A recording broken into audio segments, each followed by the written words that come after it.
Hello. Welcome, everyone. I'm so excited to get back to you guys. Excuse me as I'm moving the camera around. What a wonderful week I had. Getting ready for Thanksgiving and getting together with family and friends and celebrating this wonderful life that we have here, especially in the United States. But we have so much to be grateful for no matter where you live. Who's with us today? Make sure you jump in the chat, say hi, tell me what your name is. Let me know what you did this week.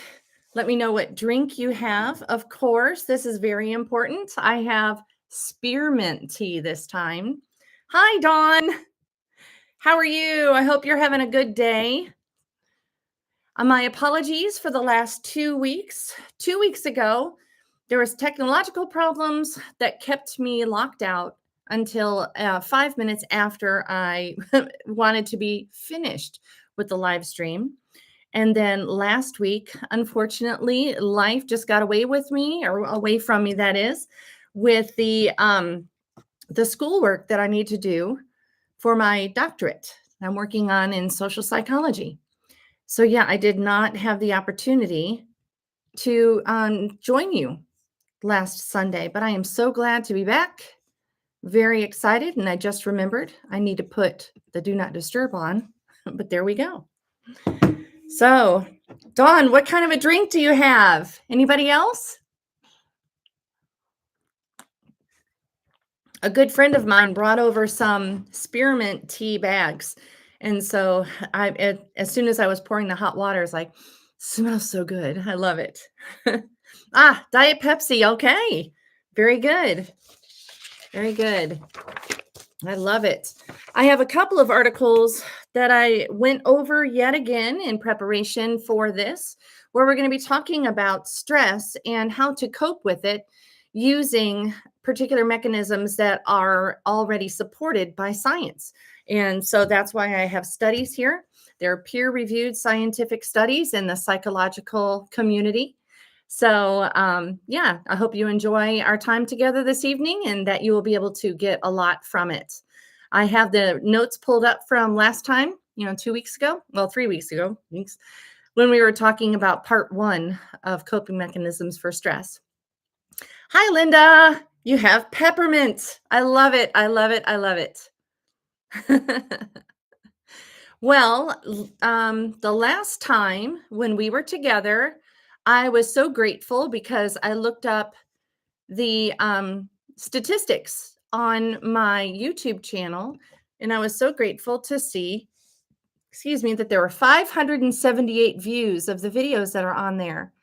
I'm forever grateful and surprised that anybody would want to join us, but I am so grateful that you do, because my heart of having this channel and this live stream podcast is to build a community where we can come together, especially on a Sunday night before Monday morning hits hard, and we all know that it does.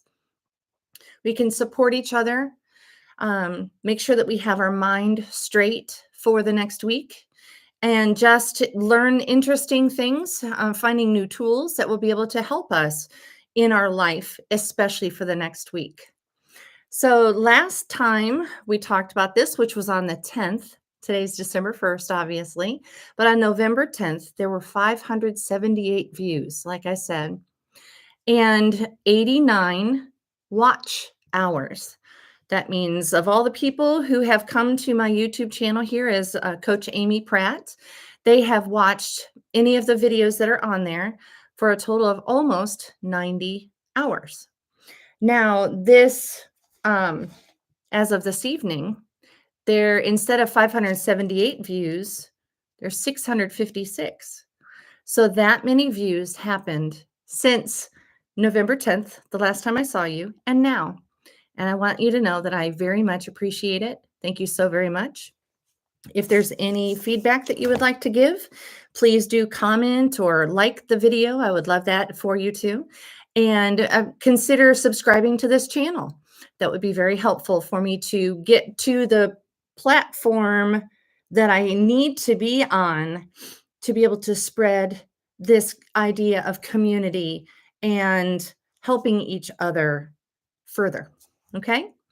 there is a goal that YouTube has before you hit a particular level that is very helpful for that.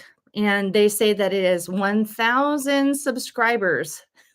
I didn't check the subscribers that I have right now, but it is not 1,000. I think it's around 50. I want to say that. So let's get 20 more, 20 times 50. That would be very helpful. Okay. So if you have any value or have found value from these live streams in the past, please feel free to visit my website, which is coachamypratt.com. If you want to email me about anything, any suggested topics, any questions that you have about some studies that you have heard of that you wanted to verify or to dig in deeper, or if there's any life coaching type topic that you would like for me to cover, please get a hold of me at coachamypratt@gmail.com. And I'll spell out the Coach Amy Pratt, CoachAmyPratt. So Coach Amy Pratt, either .com, and there's a way to contact me through the website, or coachamypratt@gmail.com to email me directly. Both avenues will get to me the same way. So I'm happy to talk about whatever you'd like to talk about. And of course, I do take coaching clients, life coaching.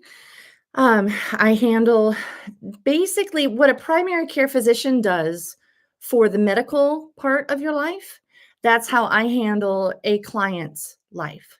We begin with emotional wellness, which includes finding out who you are, your uniqueness, and your position within your society, your social circle, and also learning how to understand and recognize your emotions and how important that is. Then, once we get through that in our first or maybe first and second sessions, then we move on to mental habits.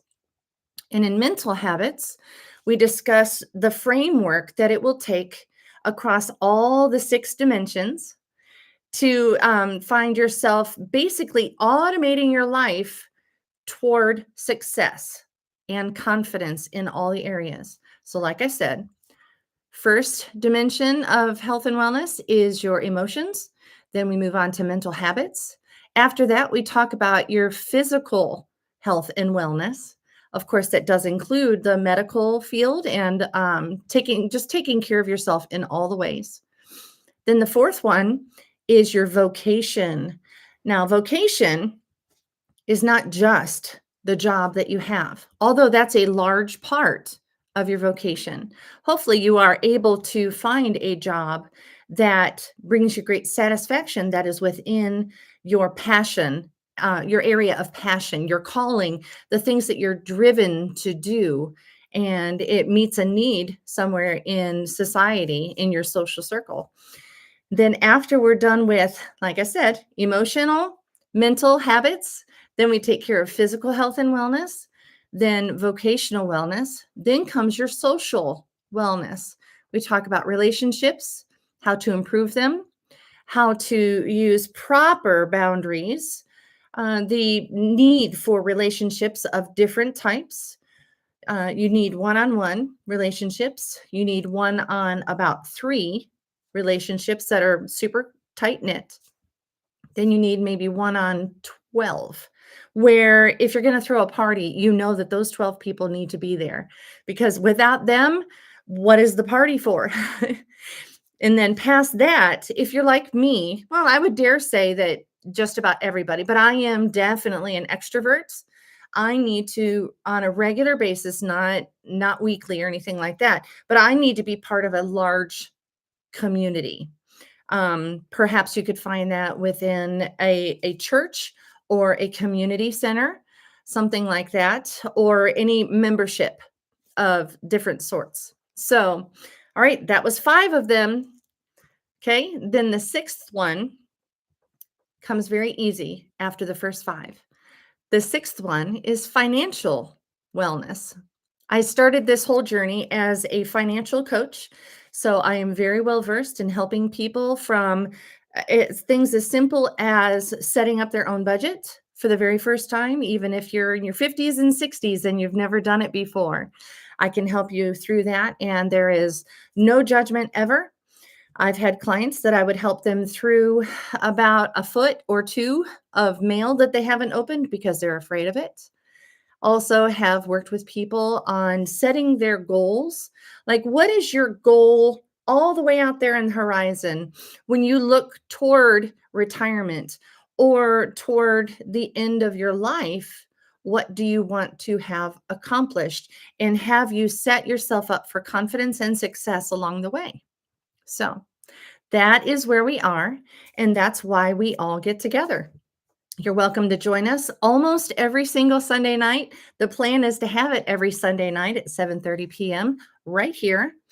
If you ever want to know what videos are coming up, what the topic is, feel free to either check on to YouTube here at Coach Amy Pratt or go to my website, coachamypratt.com. And on the tab that says live streams, you'll be able to see what's upcoming and what has already been. On the YouTube channel, though, you'll be able to find other videos that I have put up that were not part of the live stream. So, all right, here we are. I think let's get started on talking about coping mechanisms that are scientifically founded or supported anyway, because some of them are kind of common sense, but we need the stats and figures and all that kind of thing. Excuse me, because we are intelligent. We want to know what's going on out there in the world, and we want to know for sure that it's not just our great Aunt Gladys that told us something that was an old wives' tale. We want to know the science behind it. So I'm going to take a drink of my spearmint tea. Are you guys ready to get started on this? I hope you are.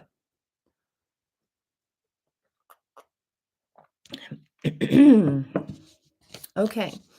This first one, to get us started, I thought it was fascinating because there's a couple of different applications of this particular study.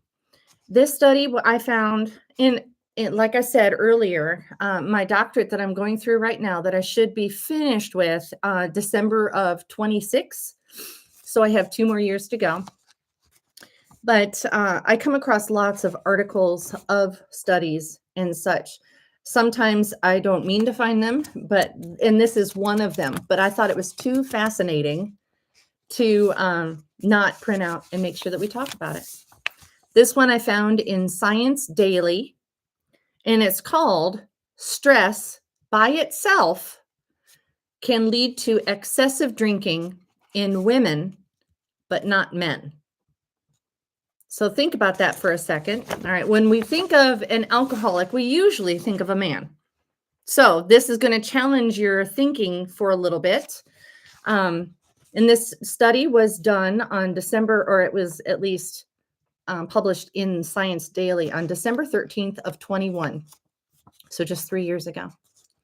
From Arizona State University. The summary of this is a new study that has important implications for the understanding of sex differences in alcohol consumption has shown that stress alone leads to excessive drinking in women, but not men.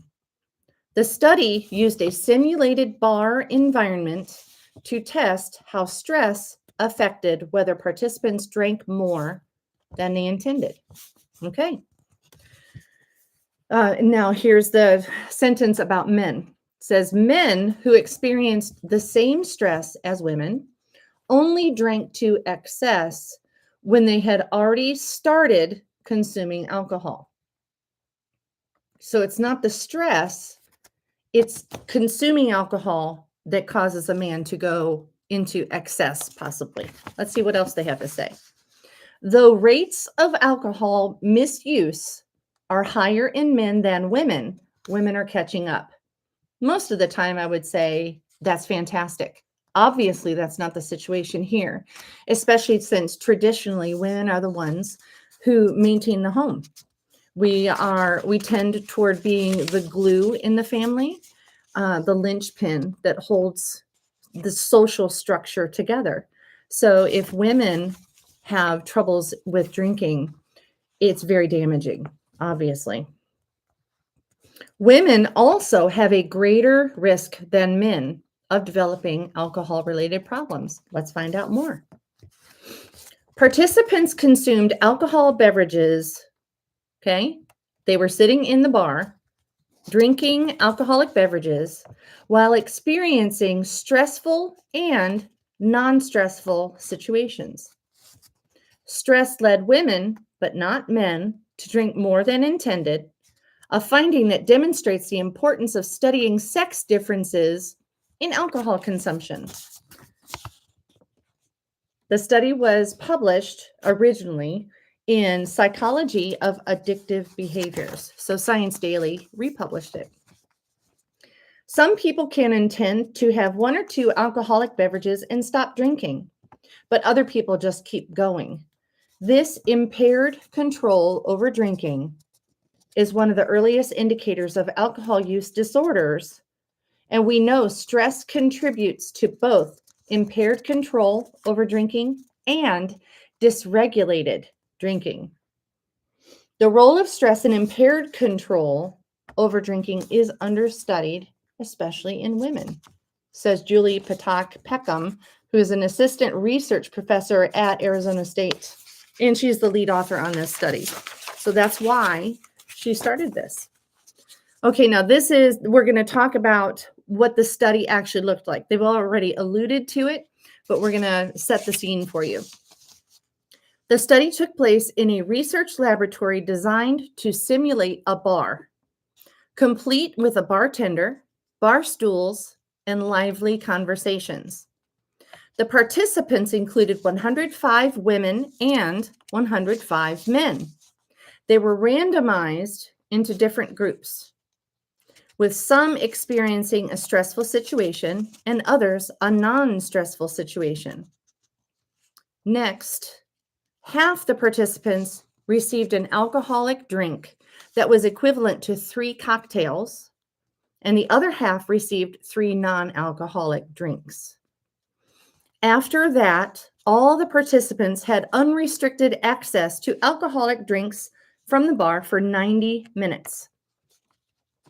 So they were going to see what the effect of the stress plus alcoholic beverage or stress plus non-alcoholic beverage would have on their consumption in the 90 minutes that followed their controlled section.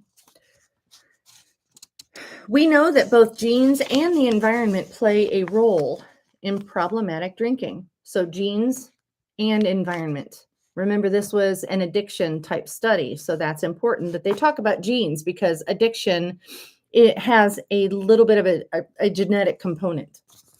We can't do anything about the genes, but we can intervene with the environment.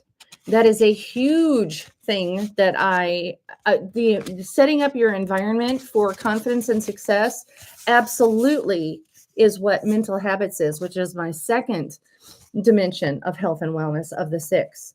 Your environment is outrageously important, that you have it set well. Stress and impaired control over drinking are tightly connected. And because stress is something we can manipulate, we tested whether stressors can cause dysregulated drinking. The experimental setup let the research team determine whether stress, the initial drink, or the combination of the two caused how much alcohol the participants consumed. The team measured alcoholic consumption in total number of drinks consumed and by using breath blood alcohol content. Exposure to stress led to heavier drinking in all the participants. So I want you to hear that. Men and women experiencing stress drink heavier. Men who received a first drink with alcohol in it and experienced stress drank more than men who received the placebo, the non-alcoholic drink. Whether the first drink, now for women, this switching paragraphs, for women, whether the first drink was alcoholic or not did not matter. experiencing stress led to heavy drinking in women. That women just needed the stress, but men needed the push of already having alcohol on board shows how important this type of research is. The alcohol outcomes from alcohol use are not the same for men and women, and we cannot keep using models that were developed in men to help women. Okay, that was basically the end of that study report. Now, let's think about that for a minute.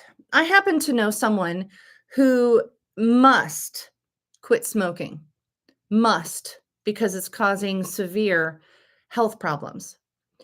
Um, I was privy to a conversation with a physician, and this person said, well, are these health complications related at all to drinking? And the physician said, well, no, it has to do with cigarette smoking. So this person decided that, well, drinking's not a problem. Okay, well, I can drink as much as I want. So maybe instead of putting a cigarette to my mouth, I will, do a shot or drink a beer or whatever. Well, that ended up causing obvious issues to somebody who does not have that draw to addiction.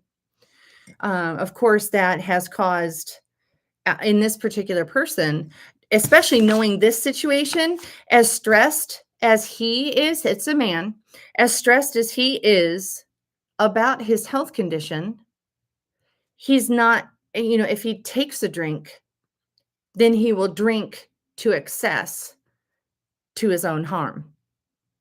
There ended up being lifestyle imbalances that were quite serious.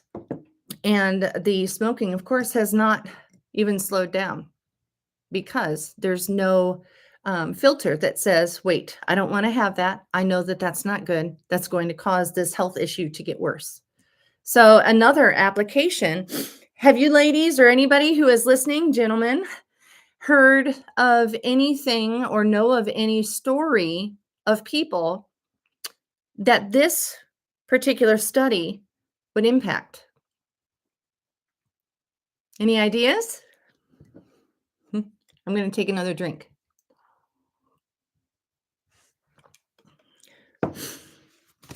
Well, we do know that we could completely restrict, when we're talking about the environment, we could keep alcohol completely out of the environment completely. I'm using the word completely quite a bit. But we could stay absolutely away from alcohol.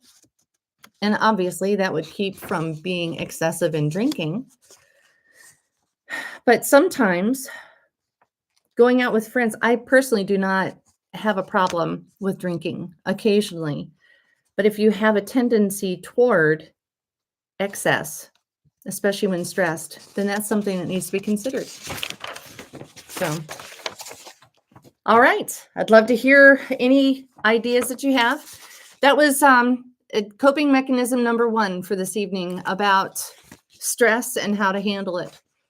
First, alcohol is not the way. If you start with alcohol because you're stressed, in men and women, remember, it led to heavy drinking, or it led to drinking. And then with women, stress was all it needed. But men, if you start a drink because you think, hey, a drink is going to make me feel better, then it's just going to be, the dam is going to break at that point. So that was number 1. Number 2, this was an interesting one. This was published in the Community Mental Health Journal in 2019. And by the way, all of the links, as well as a perceived stress scale, are in the description of this live stream. So feel free to go in there. And if you were ever a person that loved to go through magazines and take their little quizzes or whatever to see how you compared with the general population, the information is in there. I'm doing a study right now that has to do with the following articles. I wanted to know, there's been lots and lots of study on a religiosity scale. And yes, that's a word. It sounds like it's made up, but yes, how religious a person is in the things that they do. Research is already set very well, many, many, many, many studies on if that affects a person's level of stress. Now, much like the first article that I read, I wanted to know if the increase in stress causes a person to lean on religiosity or prayer or how it affects a person if they are already a religious person with a strong faith that accompanies their habits, um or the whole gradation scale of that. If a person's very religious or if they have no religiosity at all, maybe they even consider themselves an atheist. What does extreme stress do to that person? How likely is it that they would lean toward a creator or a higher power for help in walking through this in extreme stress? So that's where my study is, and that's how I ended up with these articles that follow. The first one I just stumbled on. Okay, so this is a paper on a study that is called Job Stress and Nurses. We all know nurses have a very stressful job. It measures well-being with prayer and age as moderators. All right. I'll read the abstract, which is basically a summary of the entire study, and then we'll dig into some of the specifics. The abstract says, there is increasing popularity among researchers, scholars, and policymakers. Remember, research is heavily tied to what the government ends up doing. And that's concerning the efficacy of prayer as a coping strategy for job stress. Remember, my study is the opposite, but they're studying what does prayer have, how effective of a coping strategy is it for job stress in nurses? This study examines the moderating effects of prayer and age on the relationship between job stress and the nurse's well-being in a particular university I'll share later. 300 Muslim nursing staff working at, and here it is, the University of Malaya Medical Center were sampled. So 300 Muslim nurses. Data were collected via questionnaires. So it was not face-to-face. There was no pressure for the person to try to impress the surveyor. So questionnaires are generally a good way to get rid of some of the biases. So the 300 Muslim nursing staff there filled out their questionnaires, and the findings of this study show that the effect of job stress on well-being is significant for nurses, and that prayer of nurses contributed to alleviating job stress and enhancing well-being. So that's very good news. There's something that is an excellent thing to handle. That's coping mechanism number 2, prayer.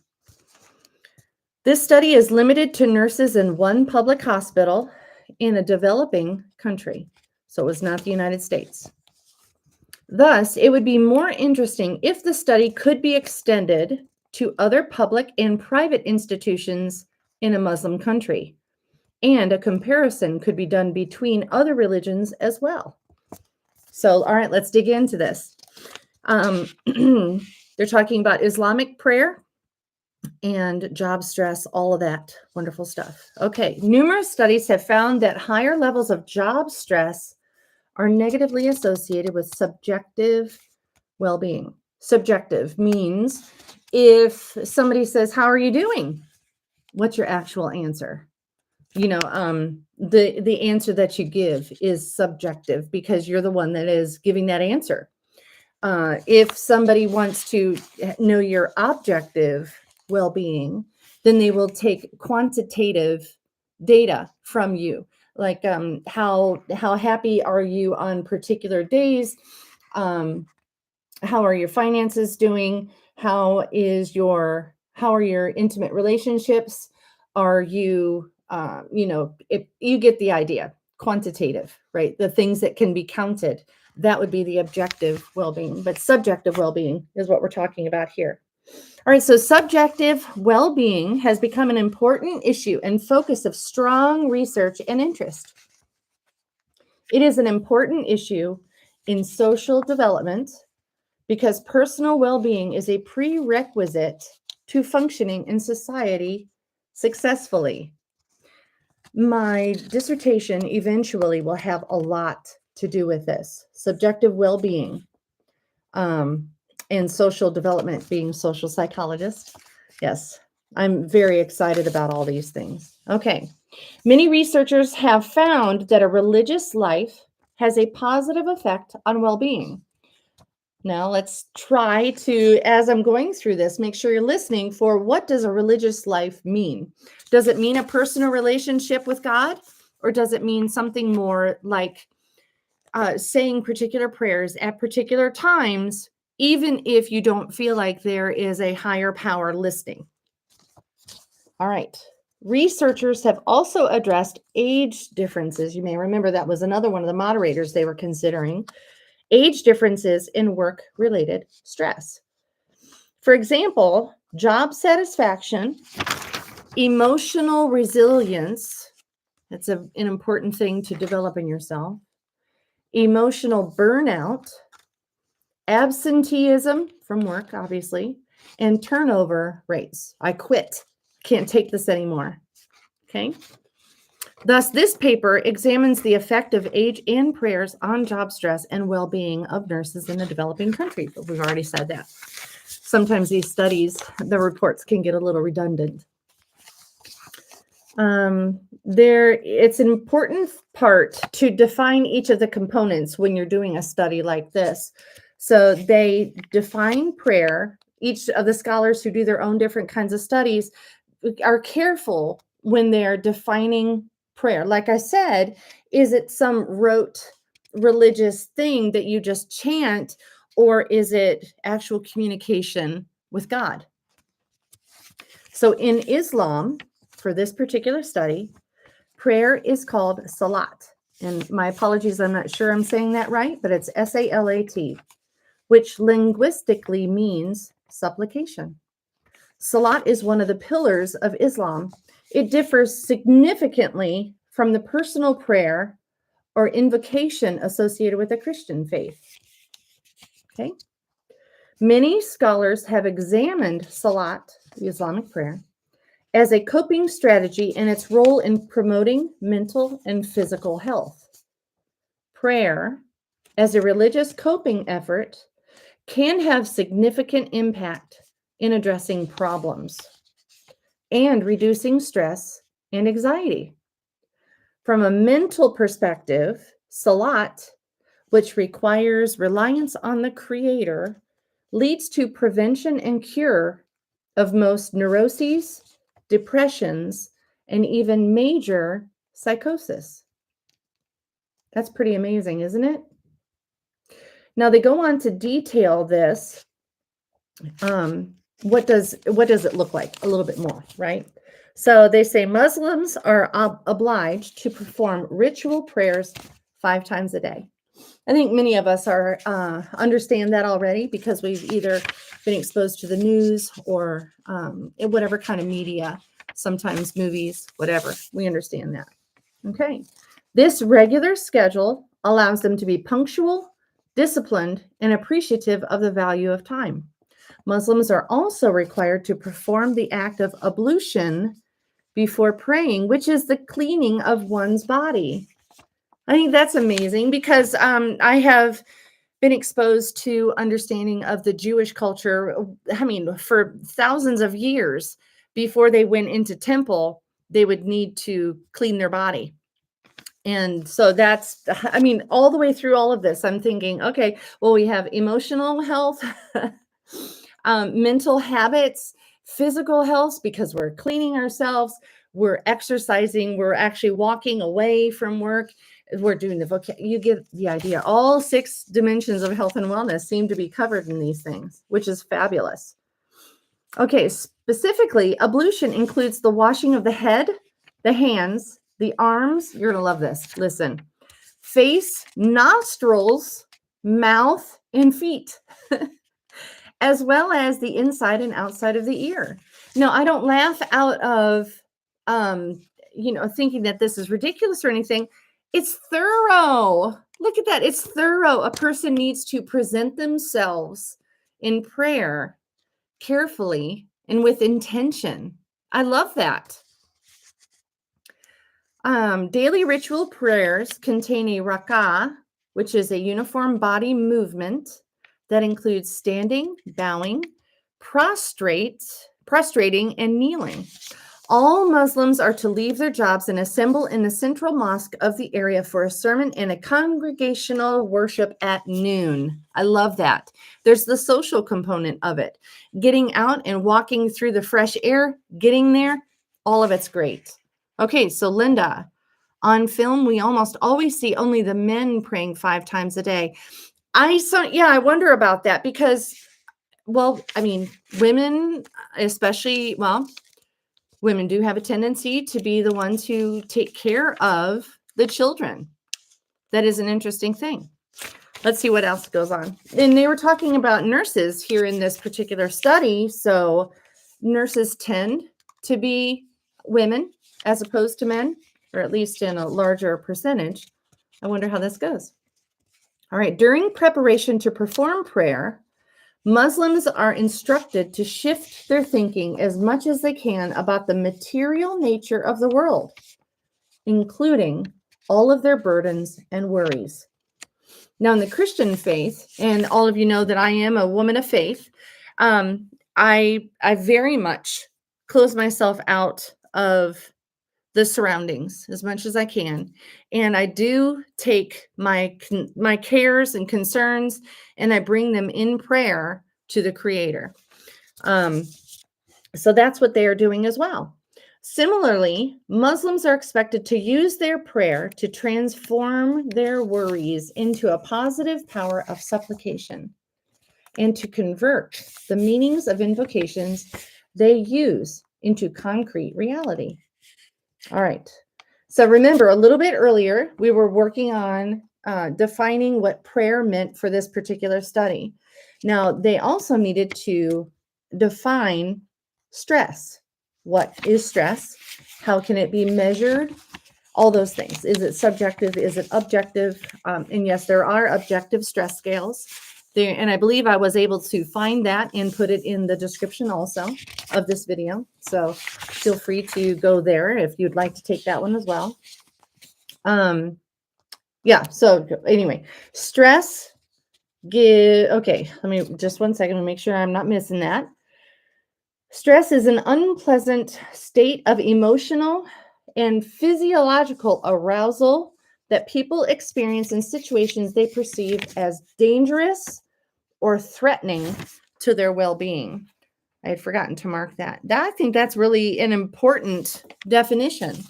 Stress, even perceived stress. If you had seen somebody else that had been harmed in a particular way, that stress of that situation gets translated into you as anxiety, that if you go into that same situation, that possibly you're going to experience the same trauma that they had. So when people experience situations that they perceive as dangerous or threatening to their well-being, so it doesn't mean that something bad has happened, but it means that they perceive it's going to. Stress gives both positive and negative responses to our actions. Just as a side note, it's very important in the environment of education that a person is stressed somewhat, obviously not overwhelmingly so, but a little bit of stress helps a person learn the information more solidly. When a child is called in elementary school up to the blackboard or to the whiteboard or whatever to present for the class, that actually solidifies what it is that they're trying to learn in that moment. And then when you're in like graduate school, having to write these crazy long papers. I have one that's due this next week for 20 to 25 pages. And it's on a topic that I could answer in 3 sentences. But anyway, we'll complain about that in another time. So the stress gives positive and negative responses to our actions because our rational evaluation and assumption of the stressors. Okay, let's back up, use some regular normal words. Our perception of the stressor influences how we react and deal with it. Then they're going to list some sources of stress. And I got up this the list of the sources of stress that we had come up with last time when we were talking about this. And let's see, causes of stress. People around that person gets her tense, financial issues, relationships that are going through struggles, health issues, a need to change or improve or grow, unreasonable expectations. Those are some of the ones that we came up with. But let's see what they say here. Stressors are categorized into physical or psychological. Okay. And from there, they are further classified into environmental, social, physiological, and cognitive emotional. So that's cognitive is thinking, right? Emotional, obviously, emotions. So physical stressors affect the 5 senses. They could include factors like noise or pollution, that kind of thing. Other types of physical stressors from physiological changes are as simple and we can't control them, like puberty, menopause, adolescence, and aging, among other things. Social stressors include arising mostly from the demand of daily living. And finally, the cognitive emotional ones are as our thoughts are as response to the changes in our environment. I remember being in a situation where we got a new boss, and the new boss, very well able, she was middle management in a large hospital corporation. And anyway, she was very capable, absolutely. But she came in from a very different differently structured environment and wanted to take that effective methodology and workflow into our situation. That was very stressful because it turned everything around. It was so hard to know, okay, wait, what, how, who's doing what? How are we going to get this day done? And how are we going to take care of the patients that we were there to take care of? Those kinds of things. So, relationships with supervisors or poor relationships with colleagues, you get the idea. So that was just a list of the stressors. All right, the respondents identified, this is an important thing because I did just mention a manager, right? Respondents identified that inconsiderate or inequitable superior or matron, remember this is about Muslim nurses in a developing country, the lack of recognition for your job well done or not, and the conflict within and between groups were stressors. Those are huge. Those are so important to pay attention to. The respondents view social support as a buffer. Emotional support is a buffer. And those are wonderful coping mechanisms. So, all right, let's see. The measures in this research, on average, older workers show higher levels of job satisfaction than their younger coworkers. I think that's pretty common. After a certain number of years of living, we understand that there's an ebb and flow to life. Nothing feels so life-altering or life-ending as it does when you're younger. Just understanding that, yes, this is a difficult time. But just like all those other difficult times that I've gone through before, this one will pass as well. So, other age-related conditions, however, suggest that older workers might experience increased levels of work-related stressors, such as higher emotional burnout. Older workers are discriminated against sometimes. Age stereotypes are common at work. Negative assumptions. And older workers are perceived as being less creative. So you see, everybody has stress all the way around. For one reason or another, we're all stressed. Daily stress, by the way, is the biggest killer. And we're learning different coping mechanisms. So you remember the very first article we were talking about, don't add alcohol to stress.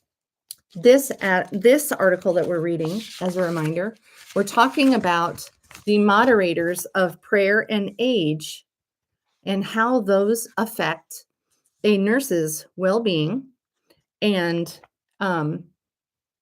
their job stress level, right? Okay, we're going to scooch through a little bit faster. All right, the way that they define, remember, we need to go through all these definitions. So we already defined stress, we already defined prayer. Now we're going to talk about major components of well-being are the coping mechanisms. In the first one is don't add alcohol to stress. In this particular this article that I'm reading, we're talking about prayer, which is something obviously we can control. We can moderate how much we pray, and that, as well as a person's age, how much those moderate job stress and well-being. So those are the coping mechanisms. Of course, we can't really employ age. we are the age that we are. Let's see. Like I was saying, defined prayer, we defined stress. Now we're going to define well-being. In this research, the major components of well-being are job satisfaction, family satisfaction, and life satisfaction. That's one thing that, that's the thing that I handle as a life coach with my clients, is to make sure that they have overall life satisfaction that includes these. Job stress was measured using the workplace stress scale. Psychologists are wonderful in their research with having many, many tools available, including I believe it's 3, maybe 4 that are in the description for this video. So after we're done, you can go there and see how you compare to other people. Okay, so here we're going to start talking about the results. All right. There is a positive and significant correlation. Can't say causation. Correlation is not causation, but we're noticing a relationship between these things of Islamic prayer and well-being. So a person who is Muslim and they practice Islamic prayer, their well-being is increased. They have a higher sense of well-being. So that's 2 of the components that have a relationship. Now, they're going to keep comparing the different things that we've been putting together throughout this, all right? So Islamic, make sure I get that right, Islamic prayer and age and job stress with age, all of those, both of those comparisons, they definitely have a positive effect. Furthermore, there is a negative significant correlation. Okay, so if it's a negative, then that means that as one goes up, the other goes down. Okay. The negative significant correlation between Islamic prayer and job stress. So you can see how that is. Islamic prayer up, job stress down, right? So a negative correlation. Well-being and job stress. So a higher sense of well-being also means job stress is lower. And when we start with well-being and age, for some reason they're saying well-being And I don't know how that works, but I'd have to read through it further. Anyhow, then we can go to the end of the research report in the discussion section. The proper practice of worship in Islam is an effective tool for coping with life's stresses.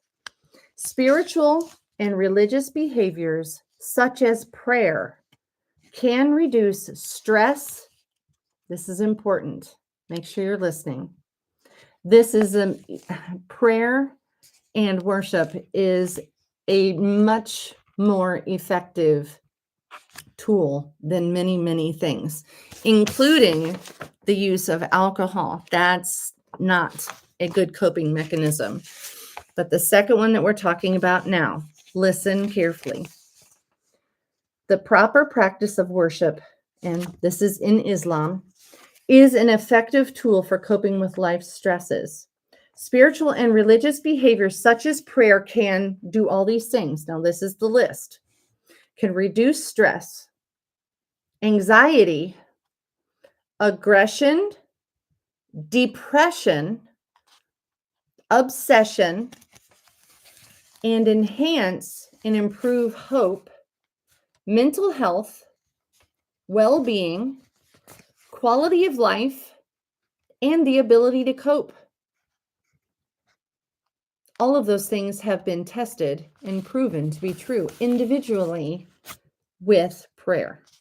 Recent research on the relationship between prayer and stress has found that prayer is an effective way to reduce self-reported stress. Researchers have identified numerous approaches, strategies, and techniques for effectively coping with life stressors. Now, inside this particular study that I've been talking about, the second one, they're going to list some of the research that has been done outside of this study that also are good coping mechanisms. So we're going to hit these a little bit faster, quite a bit faster than we had the others. So here's some other ones. Relaxation. We like taking a moment, get away from your desk, get away from your work, stretch, walk, relaxation, right? Meditation. This has been the weekend of Thanksgiving here in the United States. Have you meditated on the things that you're grateful for? Have you meditated on scripture? Or you get the idea. So there's relaxation and meditation. I love this next one. Using your imagination. This is one of the huge, really powerful components to life coaching that I do with many of my clients. I tell them just stop what you're doing. And if you're married, of course, do this with your spouse, but dream in the highest, most detailed way that you possibly can about what you want to accomplish. Where do you want to be? That is what they're talking about here. That's another wonderful coping mechanism, is taking time to just imagine. Use your creativity. So that's a good one. Okay, and then also it talks about yoga. And I wonder if that has a lot to do with the other things too, because yoga can be very hard work as an exercise, but yoga also pulls you away from what you're doing, like running would as well. Let your mind wander, let your, all the residual thoughts complete on their own, wonderful things like that. Okay. Then the conclusion and implications. This is basically wrapping up this study. It says this research focused on job stress and subjective well-being among Muslim female workers. There's our answer. This was just female workers or nurses working at the University of Malaya Medical Center. It also highlighted the impact of prayer on reducing job stress. Job stress was found to have a significant and negative effect on the subjective well-being of nurses. So remember, if one thing goes up, the other goes down. What the sentence I just said, if job stress goes up, the well-being goes down. That's the negative correlation. Persons with lowered well-being experienced high job stress. So the reverse is also true. Furthermore, job stress has become the main problem for working women, including nurses. If you talk to a woman who, especially a woman who has husband, children, a family to take care of, or people to take care of, especially, goodness, if they're working a full-time job, that job stress is very real. So they need to make sure to be in a very good job that matches who they are and what their passions are. Like you heard me talking about with the 6 dimensions of health and wellness. Vocation is very important. The current study highlights the importance of prayer and age as moderators on the relationship between job stress and the well-being. So you can see how important that is. All right, so the first coping mechanism for tonight, stay away from alcohol, especially if you're stressed. Do something with your environment to make sure that you cannot drink excessively, because that will just harm things terribly. And let's see if I can get back to that real quick list. Obviously, this is about prayer, that you can control how much you use prayer to help with life stresses. Age, the older we get, the less stressed we are, but you can't very well control that. And the relaxation, taking time to, my mom used to say that I'm just closing my eyes for a minute. But when she started snoring, we knew she was actually asleep. No, I wasn't sleeping. I was just closing my eyes. Yes, well, whatever. That relaxation is important. Meditation, meditating on scripture, meditating on the things that you're grateful for. Those are helpful. Imagination, creativity, right? Get out your paints, get a canvas. Who cares how good you are at it? Just express yourself. And yoga, those were listed here. And the things that those help says here, spiritual and religious behaviors such as prayer. I'm going to go through this list again. This is all that prayer helps with. It reduces stress, anxiety, aggression, depression, obsession, and it increases or enhances hope, mental health, well-being, quality of life, and the ability to cope. I think that we covered some pretty helpful things. I would love to hear what it is that you would use this information to do. Okay, the comedian Michael Jr. urges us to not say to children, what do you want to be when you grow up, but rather, who do you want to serve? I love that. I love that. I love that. Just this last week, I got very frustrated with a particular situation that I am trying to navigate through.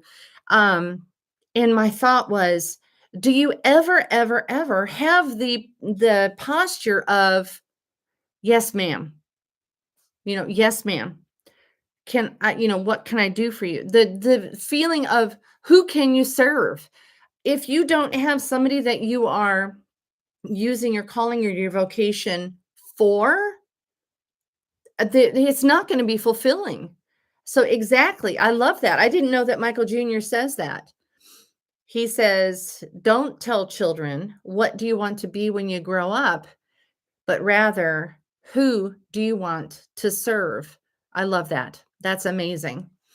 A big component of my life coaching clients are people who take care of others, caregivers in one way or another, whether nurses or a mom, whatever, because caregivers have a tendency to run themselves completely dry in an effort to take care of other people. So after a while, there's just nothing left to give. and they need to be retrained to go through the 6 dimensions of health and wellness. How are your emotions? Make sure you go slowly enough that you recognize your emotions. Get your life in order through mental habits. Are you taking care of your body? Are you eating right? Are you drinking right? Are you exercising? I'm not telling you anybody that they have to go out to the gym and exercise, lifting heavy weights and be this power lifter or, be a marathoner. No, no, no. Exercise. All of these things are so important. Then taking care of your vocation. We've already addressed that quite a bit. Taking care of your relationships as the 5th dimension of health and wellness. Making sure you tend to those relationships that you have to strengthen them, to learn good communication styles, learn to appreciate their perspective. Having cultural humility is another thing that we talk about in the life coaching sessions. And then also, after getting all those things in order, making sure that your finances are in order.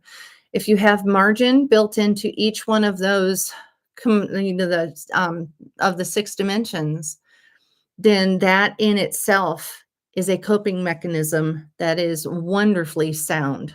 So, oh, okay. Another comment in the chat says a mechanic said to him, "My job is a mechanic, but actually I'm an enabler. Enable people to get back to work on time and others to pick up their children from school in time, others to get to class on time." I love that.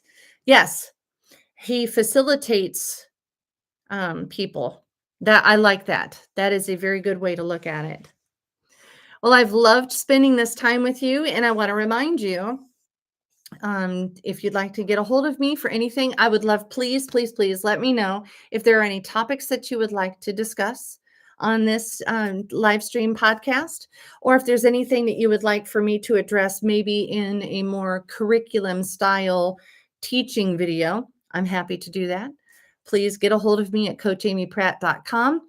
There's lots and lots of information there, including the 6 dimensions of health and wellness, information about curriculum that I already have designed very clearly. There, PowerPoints, all that great stuff that can be done within a corporate setting or in a religious setting or in whatever.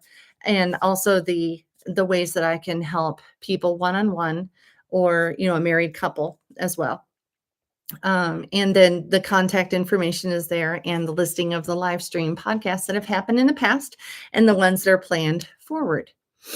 So I will let everyone know within the next couple of days and by the way, you can sign up for the newsletter that I send out. Okay. I have a blog that I need to get back onto, and I will be doing that more religiously. Love using that word, right? Especially considering today's topic. But I will get back to that blog on a more regular basis so that I can send that out email style. So, okay. Well, I wish you the very best this next week. I'm so excited that it's December here in Ohio. The snow has been falling. Looking forward to Christmas. I know that not everybody celebrates Christmas, so I want to say sincerely, I wish you the very happiest of holidays, however you celebrate the season, because we do need to take time to be grateful, to celebrate, to relax, and all these things that we were talking about tonight. Just don't overdo the alcohol consumption, right?